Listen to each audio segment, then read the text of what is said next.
श्रीराम जय राम जय जय राम.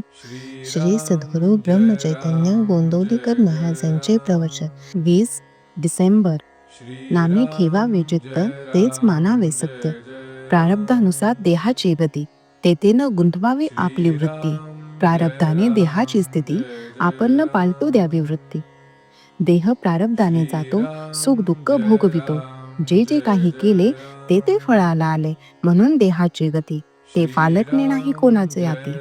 पांडव परमात्म्याचे सखे झाले, तरी वनवासातून मुक्त नाही झाले. सुदामा भगवंताचा भक्त झाला, पण दारिद्र्यातच राहिला. म्हणून देह प्रारब्धावर टाकावा, जे होईल तो आनंद मानावा. जैसे दुःख येते प्रारब्ध योगे, सुख आहे त्याचे मागे. दोहोंची न धरावे चाड, नामाची ठेवावी आवड. चित्त ठेवावे भगवंता पायी, प्रारब्ध आड येऊ शकत नाही. देहाचे भोग देहाचे माथा, कष्ट न होती रघुनाथ स्मरता. प्रारब्धाने आलेले कर्म करीत जावे, त्याचे फळ भगवंताकडे सोपवावे. साधू संत देवादिक हे प्रारब्धातून नाही सुटले देख. जीवनातील आघात प्रारब्धाचे अधीन, समाधान नसावे त्याचेवर अवलंबून, त्यात रामाचे स्मरण देईल समाधान. दुष्टाचे संगती प्रारब्धाने जरी आली, तरी राम कृपेखाली दूर गेली.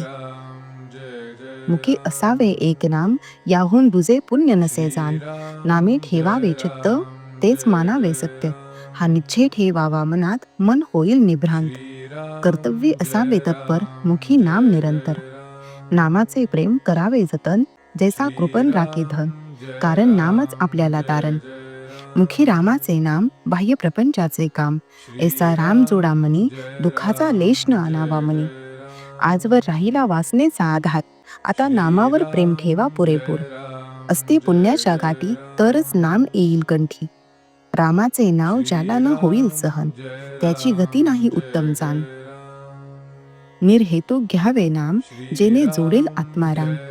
नामाविन जे जे साधन, ते ते कष्टास मात्र कारण. देह जरी नाशिवंत, सांगितलेले नाम आहे सत्य. बुद्धी करावी स्थिर, नामी असावे प्रेम अनिवाळ. नामात कसलेही विचार आले, तरी ते नामाने दूर सारावे भले. नामस्मरणी निधी ध्यास, स्थूलाची न करावी आस. अखंड राखावे समाधान, हीच परमार्थाची खरी खून जाण. जगन्नियंत्या प्रभूस करावे आपले, बाकी किती जण आले गेले. मनावर त्याचा होऊ न द्यावा परिणाम, परमार्थाला एकच उपाय जाण. अखंड असावे अनुसंधान. देह सोपवावा प्रारब्धावर, मन गुंतवावे रामावर. श्रीराम जय राम जय जय राम. श्रीराम जय राम जय जय राम.